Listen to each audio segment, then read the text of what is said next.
Our next speaker is coming originally from New Zealand, but at the moment he works for Northern Research Institute in Narvik. And the topic of his presentation is about organic waste treatment in northern Norway, and actually he is demanding higher value products out of that. So happy to have you here, Ross Wakelin from Northern Research Institute, Narvik. Thank you, Eera. Thanks very much. Very nice to be here. Thank you for inviting me or having me here. I misunderstood a little bit the first picture idea that it should be no text, but I always find it useful to have some text when the dialect is a little difficult to follow, perhaps. So this is a picture of a kiwi bird as opposed to kiwi fruit, and it's endemic to New Zealand, only found there, and it's got a few strange characteristics, but I'm not planning to talk about the kiwi as much. But the relevance to me is that originally, as Eera mentioned, I come from New Zealand and moved to Norway in '98. And then I moved to northern Norway. Before I did that, all the people I worked with in the south said, "Oh, don't go to the north, it's terrible." And then I asked them more, and they said, well, they actually never been there, but they'd heard a lot of bad things about northern Norway, the weather and the people. And so when I came to northern Norway, then there was often meetings where people from the south would come, and they always had to present themselves in a way which made them fit in. So they always stressed, I had a grandfather who once was whaling in the north, or I did my military service in the north. They had to have some story which gave them some sort of local belonging. And when they came round to me in the meeting, I'd say, I can't really apologise. I'm from the very far south. I'm actually so far south from New Zealand, you can't get any further away. But I choose to live here voluntarily, and I like it in the north. That must count for something. So what I'm trying to link this picture to the rest of the presentation is there are differences between the south of Norway and the north. And we need to get acceptance for that, in Norway at least. And I think Finland and northern Sweden maybe have some more similarities to us, which is the reason for me coming here today, to try and meet some more people about what is going on in Finland. So northern Norway, I guess you know about it. It's stretching a very long distance. It is about 10% of the population of Norway, but 35% of the area. So the population density is very spread, very low.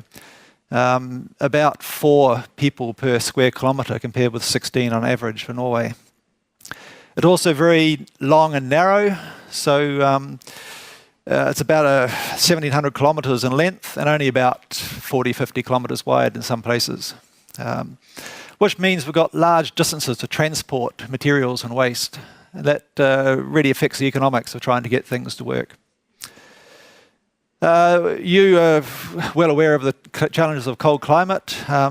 It's dark and it's cold in winter, and we've probably not got it as extreme as you have. We have a coastal environment that keeps the temperatures fairly even. But still it makes problems for biological processes where you need to have certain temperatures to get things to work. And it's difficult with composting, for example, to get this to work at large scale. The other difference to the south of Norway is that we don't have so much agricultural land that's requiring fertilising. It's not a big activity in the north, whereas the south has a lot more and close proximity to the cities. But there's also some advantages of the north. We have, for example, a lot of hydroelectric power, and I'll come back to this a little later. It means we've got fairly cheap electricity, and we have to compete with that in some ways. I'm talking a little bit about organic waste here, and the underlying topic is making biogas from this. So I made a very simple diagram here to showing you have different sorts of waste coming in, of organic character, and you're treating it in a tank. This matters much detail as it needs to go into in this presentation. So I'm sorry if you came to expecting a technical presentation. Then from this we make the biogas, which is mostly methane, and we can use this for energy purposes. Or we have also a solid fraction, which has got a lot of nutrients in it. Now, in the past it was just landfilled, and a lot of countries are still doing this. Then in 2009 this was banned, and it didn't give them much time to come with alternatives. And they said incineration is allowed as long as you recover the energy of the heat. So Norway has mostly been sending it to Sweden to burn it there. But increasingly they need to find their own solutions to do it locally, and after 10 years they're starting to get to the point where they have to do something locally. So, how can we achieve a profitable biogas production? Now, if you do it at farm scale, it's not a big problem. You can do it at very small scale because you'll use the gas produced for your own heating and purposes. When you come a little bit larger, medium scale, it gets more difficult. You have to treat it, you have to compress it, to clean it. And there's a rule of thumb that's mentioned often that you need about 300,000 people to make a viable biogas plant in the traditional way. Now, there's some exceptions. You can try and improve the process, shorten down how long it takes to process it, and there's many different concepts to how to do this. You can also try and reduce the actual cost of the system by reducing its size, and one of the interesting ways to do this is to increase the concentration, make it more dry in the reactor, and that means you need a smaller volume to contain it. So we're quite keen on finding out more about dry fermentation, and Finland was one of the first countries to develop this. And more recently, it's maybe Germany, Austria have done more work on this. But I think now there's a lot more companies coming up in Finland looking at this type of solution. And then we want to have a simple process. It doesn't involve a lot of maintenance or problems with operating. So that also needs to be kept into mind when you're dealing with these plant plans.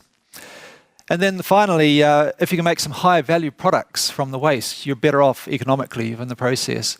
And just looking at biogas, it's only an energy carrier mostly. And we have quite cheap energy in Norway. So it means it's not a great starting point if we're only looking at the energy.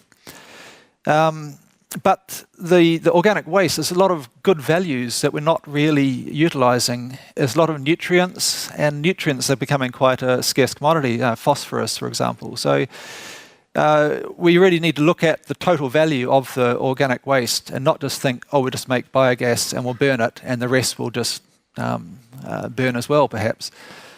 So we're looking at a total picture of how to make the best value out of this organic waste.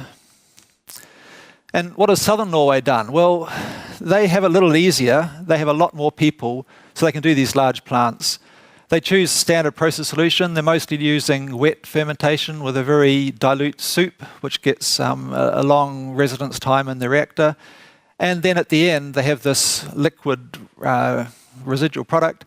They spread it on farmland to get rid of it as fertilizer. So that's a solution which works well for them, and they have put that out as being so viable that the northern Norwegian companies try to copy it, and then they find it doesn't work for northern Norway. So the key to the economics in the south of Norway is that they have to have farms within a 50-kilometre radius of the factory, and then they make a calculation that if you don't use mineral fertiliser but use this organic residue product, then we're reducing the amount of CO2 emissions that are caused by fertiliser production. And they put a price on that of 500 krona per tonne. But this is a price which is coming a lot more into the future. At present, the price is maybe 30 or 50 krona. So it's a gamble that in the future, prices of CO2 emissions will be higher, and then the plant will become productive over its lifetime. And this is rather uncertain, and we don't like to budget or plan a facility which is based on some political decision in the future. So our advice to the local companies in northern Norway is that, and they're finding this out themselves, that it's not really possible to copy what they're doing in the south of Norway. So in the Narvik region where I am based, we have maybe 5,000 tonnes a year. It's a very small amount, maybe 60,000 population to draw from. They've looked at trying to drag in more quantity from large distances away, but then you have to transport the residual back to these places to get rid of it. We've ruled out, as mentioned, this low consistency process, and we're looking at dry fermentation as an interesting alternative. And we want to do more from it. So we want to see what can we do in the way of biorefining. So not just the biogas, but looking at other products. And maybe early in the process, we can take away some of these byproducts and do some separate processing for them. So early on, you maybe get some acids, or you can maybe add some enzymes which break down certain components, take out a high-value stream, and do the rest and go to biogas. I've got to get this Whoops. So we have this pyramid of value, and as you go higher up in products, you probably find smaller markets for these and maybe greater distance to the market. So it's not necessary to go to the very high product values, but you also keep in mind how complicated it is to make these things, how much processing is involved. And there's a table there with just rough value, and you can see if you go up towards chemicals, even just as a bulk chemical you sell to somebody else to make something from, you can get a higher value per tonne of the biomass. And electricity or transportation fuels, they're a little lower in value. But they have much larger markets for getting rid of it, much more local use for it. And we have been participating in this EU consortium called the Bio-Based Industries Consortium. And they have as a starting point, they will not fund research into energy carrier products like biogas. They want to push people to develop more higher value products and replace fossil sourced chemicals with bio-based chemicals. And so recently they produced a report. I've got a link there on the slide where you can get the 180-page summary of the state of the art for the moment with high-value products from biomass. And then they averaged these different products into categories, and there's something like 10 categories there. And I was a little disappointed because we look at this price list. There's nothing really more than what's highest, 3.6 euro per kilogram is the highest value product they've developed after 10 years of funding research. And if we look at transport fuel, if you sell it, you can get maybe 0.4 of a euro per kilogram because of all the taxes which put onto fuel. But if you use it yourself in your company, for example, a waste treatment company needs to drive the trucks out to collect the waste, then if you avoid having to pay the pump price, you can write it down as a value of maybe 1.5 euro per kilogram. So that means that while I've been talking to the local companies saying transport fuel is not interesting, the price is too low, the value is too low, actually it's not too bad considering how simple it is to do compared with some of these other products which still end up at not a very good price. And the other problem is if we get the research done so we can produce high-value chemicals from waste, of course the price will come down because it's so easy for other people to do it and there's so much waste around that can be used.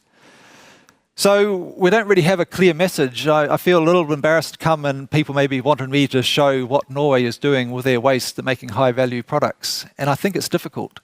But I think the solution can be with this dry fermentation. If we take out a few small streams, but then it's not enough to really make the final product from.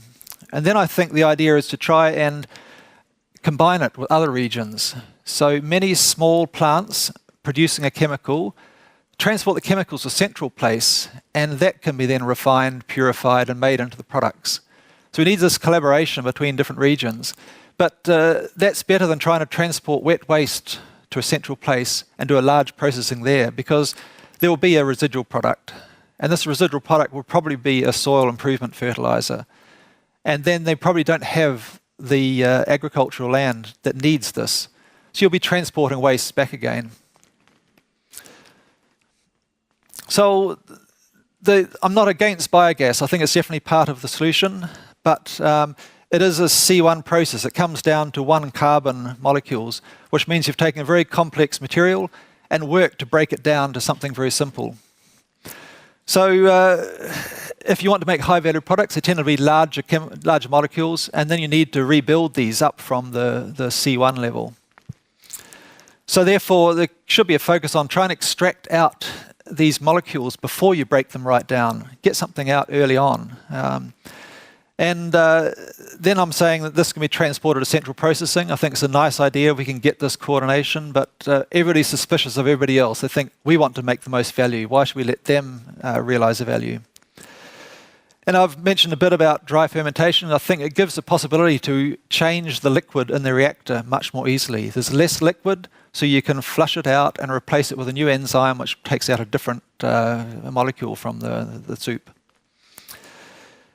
And then I think we should aim to look at the bioresidue. And what we see in Narvik, people pay quite a bit of money for large quantities of garden soil. Every year I see people loading up their cars with these sacks and sacks of peat-based soil. And then they, I don't know what's happened to it, it's going into the ecosystem somewhere. It's being sent to the waste treatment company maybe. So that's something they'll pay quite a good price for. So if we can make a good product which is safe to use, easy to transport, and can be used locally, I think there's a lot of gardens that could use that. And then I think that price is getting to be interesting for that bioresidue. So conclusion, at present we don't really have a clear plan. We definitely have a need. And we've had 10 years of municipalities in the north of Norway replicating these biogas low consistency reactor type studies. And they've concluded and finally agreed with us that it's not really economical for our situation. So now we feel like we're at the point where we can get people interested in more advanced biorefining. But then they say, what is your solution? How mature is it? We don't want to take any risks here. So we do need to have a research activity to pull together different ideas and try and find the best solution for this northern region. So my motivation for coming here was to get to talk to more people and maybe find other people who have been working on similar ideas and see if we can try and get a collective effort. The Bio-Based Industries Consortium, they have opened a call in April. The deadline is in September. And I see so far most of the projects have been very large scale. And I'm always trying to pitch, could we join your consortium and put an angle of small scale processing? And generally the response is, oh, our process will not scale down. It is only for large volumes. So, okay, well, but surely the EU would like to see some geographical spread. Could we make a collective effort here, Finnish expertise, Norwegian need, and try and join this together into a consortium proposal? And I have a feeling that maybe that will go through. They would like to see more geographical spread of their funding, that they see more things happening out in the districts of Europe. Thank you for your attention. Any questions?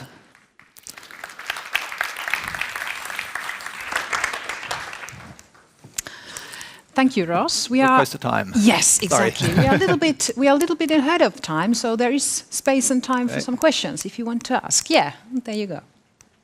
I saw that you were using fermentation in your processes there. Fermentation? Yeah. Are you using EM technology? We're doing a project on that. You're talking about effective microbes? Yeah. Yes. Bokashi? Yeah, exactly. Yeah, we think that can be interesting to take out lactic acid as a first phrase and maybe stabilise the waste. We've proposed at the local waste treatment company saying that the households could do that in their kitchen. It doesn't smell so bad. They're doing it at, well, it does smell a bit, yeah. A bit. At 20 degrees indoors, it will do the first phase. Then they can put it out. And if it freezes, they can transport it. It's ready to go at the waste treatment company. But they don't think the locals are prepared to do any work in terms of putting on the powder and yeah. So I do think that's a way of doing it. We could take the waste into the treatment company and then do this EM processing. But yeah, I do think it's interesting to lower the pH and take out certain fractions. But I thought also if EM could be modified to first take away sugars, fats, other things, or especially nitrogen-containing proteins, to reduce the ammonia content, then maybe the rest of the biogas fermentation will be more stable. So yeah, I'm not sure if you can combine EM with other sorts if you've already changed it too much to make other types of product from it. It's definitely a solution that's working. I've tried that at home. Yeah. And it's... Yeah, I'm doing it as well. I think it's great for my garden. It's a great product. A Japanese professor who has been developing that. So. Yeah. And for a small scale, thinking of that you want to achieve something on small scale and localize, this is probably a way to go forward, or in that direction at least. But we're curious about this leachate which comes out, the lactic acid stream, because they say if you dilute it down, you use it as fertilizer. But we've done germination tests and it will not germinate. It kills the seeds. So if you dilute it down by 1,000, then of course maybe you get a few to germinate, but there's something strange about their instructions there. So we don't take everything. You have more information on that? It's not necessarily for the seedlings or for when you are sowing your seeds. It's more when the plants already have a certain growth, and that will really enhance the greenness of the leaves, the healthy plants. I've seen that last year when I was using that at home. It was tremendous. Yeah, good. Yeah, that's a good point. There must be mature plants. Well, that's a good challenge for next time Industry Summit to have a Bokashi in the industry scale, scalable solution, and maybe the Oulu magic will happen, and we have IoT container telling me it's too much acid. Please bring something else in the container. Nice discussion. Thank you very much.